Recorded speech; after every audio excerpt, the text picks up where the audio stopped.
I was just always focused on my little town of Charleroi. It's just a pattern that gets repeated. I would like to find out what's really going on. You know, there are so many questions that have been unanswered by anybody. There's been immigrants coming in, slowly over the past 20 years Right. or so. It has never been an issue. Yeah. It's never been an issue at all. And now it really has become one. The excuse for bringing them in here was, well, we can't get anybody to do these jobs, which I always was suspicious of. I always suspected somebody wanted some cheap labor. It's all coordinated. No way around it not being coordinated at this point. If I'm in Haiti and I live there, and somebody spreads out a map of the United States of America in front of me, the odds of me landing on Charleroi, Pennsylvania is 0. I never realized that there was a bigger picture that tied into other places around the country, to the national immigration policy. It really all does tie together. So whoever's responsible for putting them here, that is an act of negligence. And they don't know that because, again, nobody cares about Charleroi, Pennsylvania.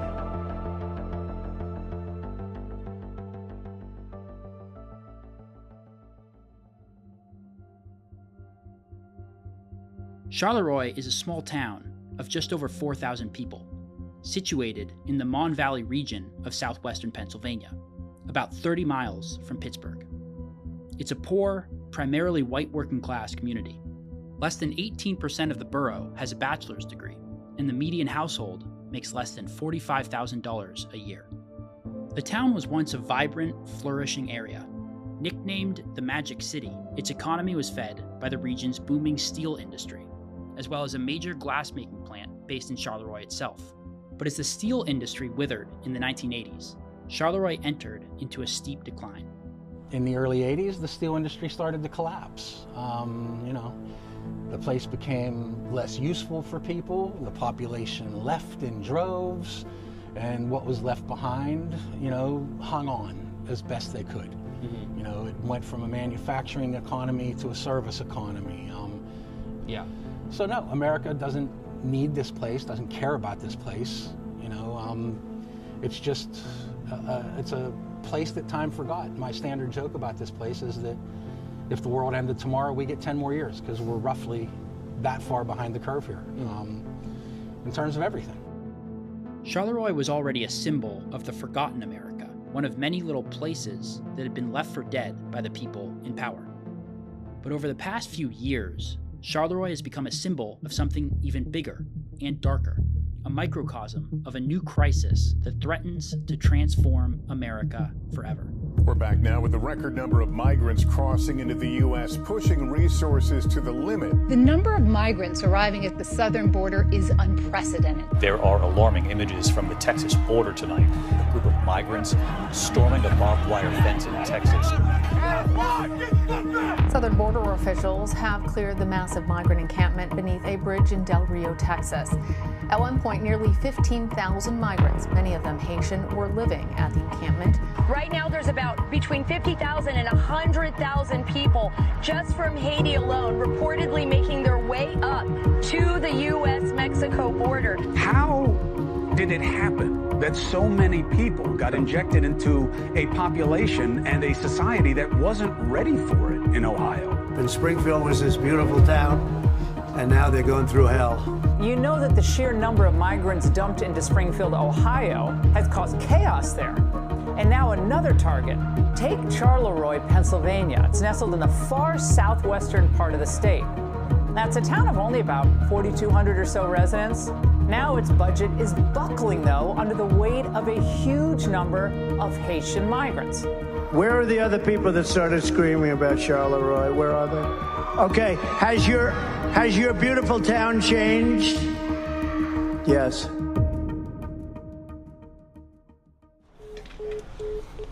Hey, man. Great to meet you. Yeah, my name's Andy. I'm Nate. That's Brett. Nice to meet you, man. Yeah. You guys? What do you make overall of the whole situation? Like, it's a pretty drastic change over the last couple of years, I'd say. It's major growing pains because, people are seeing such a divide between what the Americans are benefits that they get here and the benefits that these that these immigrants are getting because all these programs are in place for them. Yeah. There's been immigrants coming in, slowly over the past 20 years or so. It has never been an issue. Yeah. It's never been an issue at all. Right. And now it really has become one. They don't have anything in common with our culture. Culture, when people say the culture, a lot of times they say it, they don't know what it means. What culture means is the way we do things around here, worldwide. That's what culture is. Culture means this is how we do things around here, for better or worse. And what I've seen in the last 5 years since the influx has started is they have no interest in our culture, this culture. They've brought their culture here. If you go look at the main drag of town here, you'll see, they have their groceries, and they have their storefronts, and, the message is fairly clear, and that is, this is for us. Okay. Message received. People understand. So tell us about the situation with your 7th grade son. When did you pull him out of school? Okay, so the first of the Haitian immigrants that showed up in his classroom was in 4th grade. So 3 years ago. So 3 years ago, the first showed up in his classrooms, and then it just snowballed. It got continuously, the numbers grew exponentially until you finally look around, and now we have an immigrant population in his school where English is a second language. They're not prepared to deal with that, is now penalizing not only the immigrant students but the students who were here. So I'm looking around me and saying, okay, wait a minute, I'm college educated, I have enormous amounts of time on my hands where I can be there overseeing my son's education. What's this family next to me doing where mom and dad are both working full-time, some of them working 2 jobs full-time? They don't have the option of pulling their kid out of school and putting them in a freaking cyber school like I do, because I'm around. I can watch and see what's going on.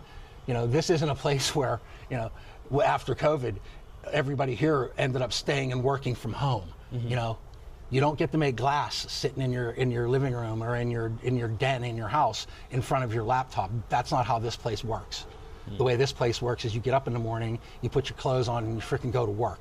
I'm pretty sure that was Ernie's car there, and he's the one who had, on Meadow Avenue, he has an upside-down flag, distress flag. Oh, really? He's flying because he has a bunch of immigrants packed into the houses all around him, really? Jam-packed. Well, yeah, we'd love to talk to him if he'd be willing to talk. Even if he's got 10 minutes? Because he's a truck driver, so he works from 5 till whenever. Even if he's got 10 minutes? Yeah. Show me we the people. We got. Oh, nice. We got that one. We got that one. Actually, yeah, you show the camera since we're filming.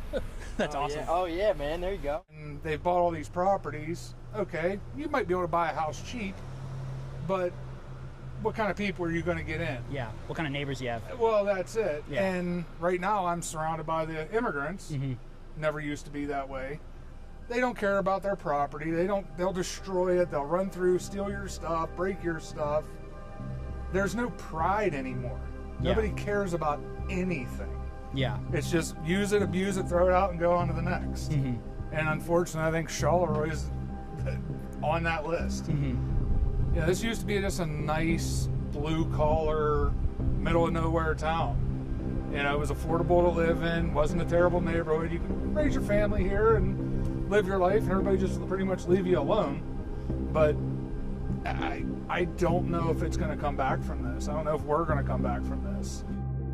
Charleroi problems didn't start with the immigrants. The town has been sliding downhill for decades. But now, its economy is teetering on the brink of destruction. Earlier this year, the glass plant that was the backbone of Charleroi for 132 years was acquired by a private equity firm. In September, the firm announced that it was shutting down the plant and moving it out of Charleroi. The CEO of Anchor Hocking told workers the plant is closing at the end of the year. Borough Councilman Larry Salaski says just last Friday, 100 jobs were eliminated at Quality Pasta. He says now with this plant closing that has given people jobs for generations, the area will suffer. My grandfather worked here for 50 years, blowing glass, and this hits home. We know a lot of people that work there. His grandpap worked there. My great uncle worked there. I know a lot of people still work there, and I don't want to see this plant leave. I want to save it. You know, some people argue the reason you bring in a bunch of people to a town is it revitalizes the town, right? You got more consumers, more people buying stuff, more people opening businesses, etc. Does the Haitian immigration thing help the job issue at all? Not to any magnitude where it's going to change the face of the community. You know, again, we've got a small budget of $3 million. The school districts, you know, their budget has been affected.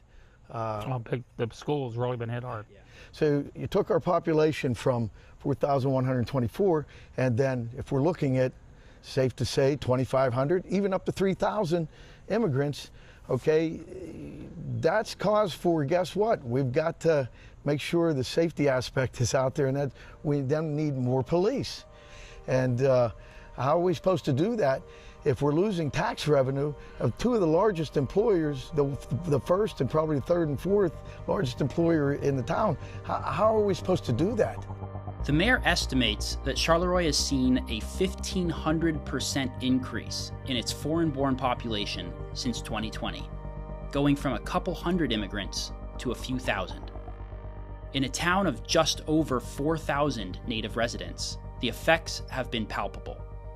But what's most striking about the crisis is that nobody seemed to know how the immigrants were getting there. We tried to ask them ourselves, but none of them were interested in talking to us. Would you like to do an interview with us? Like speak to us? No. No interview? No, I don't. You don't? Okay. All right. Thank you. Do you want to talk to us in an interview? No? Do you want to talk to us? No? No, thank you. All right. Talk? I beg you. Okay, all right. You don't want an interview? I don't Would you want to talk to us? But I don't speak English. You guys want to talk to us for an interview? No? All right. There's only so much investigating we can do as citizens. There's only so many meetings we can go to, and only so many phone calls we can make. Yeah. And now that it's getting some attention, I'm crossing my fingers that at least we can get some action taken to try to clean this up. They're affecting people's schools, their kids, their houses, their homes, their property, their hometown. Yeah. So it's a lot of frustration that's building up. I would like to find out what's really going on, because I never realized that there was a bigger picture that tied into other places around the country, to the national immigration policy. It really all does tie together.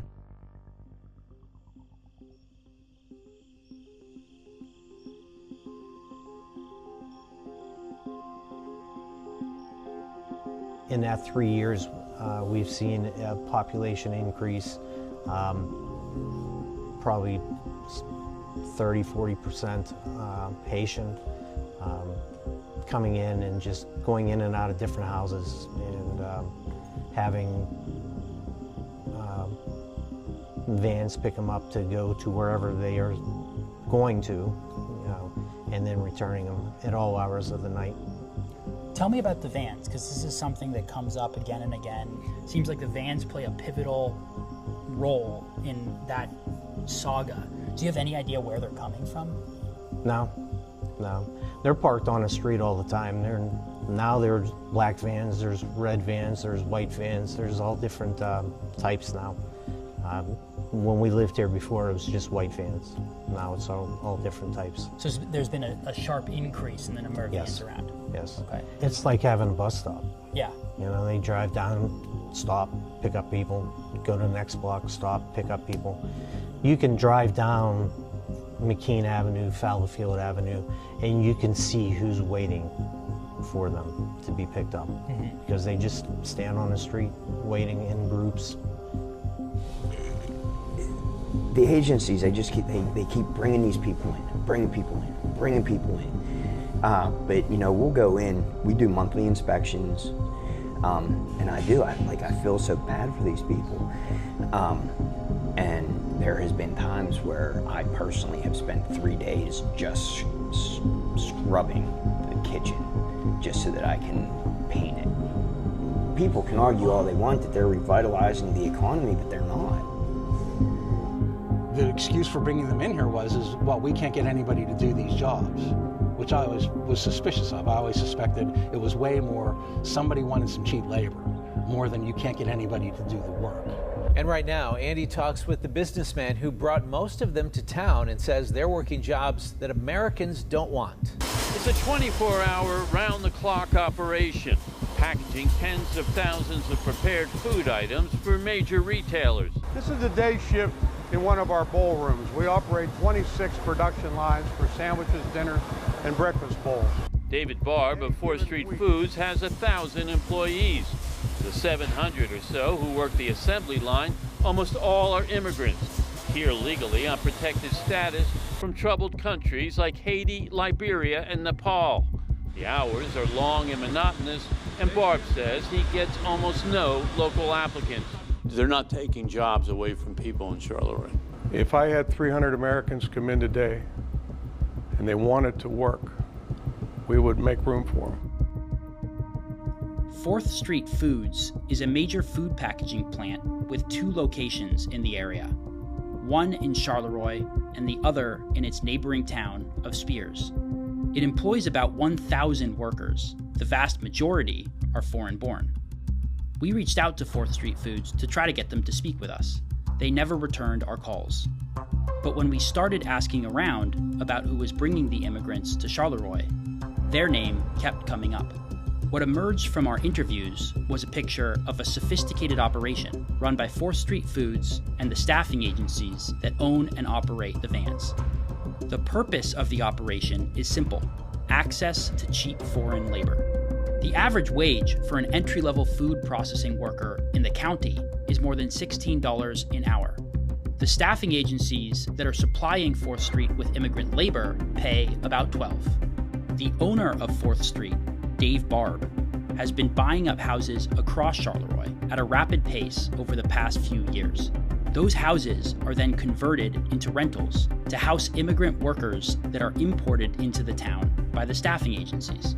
The agencies help settle the immigrants in Barb's housing complexes, and their vans act as a shuttle service, transporting them to and from 4th Street to fill the plant's assembly line. It's a simple and effective system, and it's making a handful of people very rich. Yeah, we still can't figure out why they came here, Charleroi specifically, right? Not even around it. I'm almost certain it's because of 4th Street Foods and the packing plants. Yeah. That's the only thing that makes any sense. That's where I saw them 15 years ago starting the whole thing.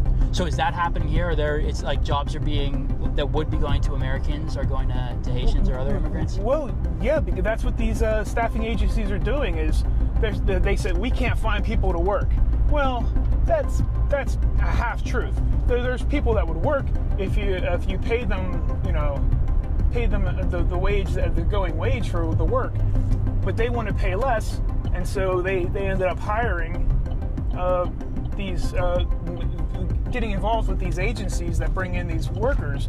Those jobs that they have, they used to be American jobs, but they decided we don't want to pay $5 more an hour. We'll pay $3 more an hour, and we'll take that off the top, and we'll keep that, and we'll bring in Haitians through this work program. And so it's a lot of jobs that have been lost. So they bring in the people from third world countries who will do that work for poverty wages. Right. And they think it's a great deal. Right. And probably is a good deal for them. Yeah, but not for the natives. You're bringing in people from one of the poorest countries in the Western Hemisphere. Yep. Paying them nothing because they don't know what a dollar is, and then you got this company who's paying for buying the houses, renting off of them. I mean, it's full all around corruption, extortion. Somebody's lining their pockets.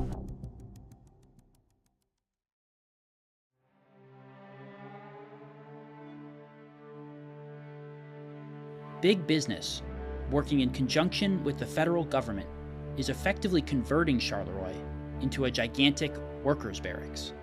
A company town, but not for Americans. The people of Charleroi are paying for this with their tax dollars.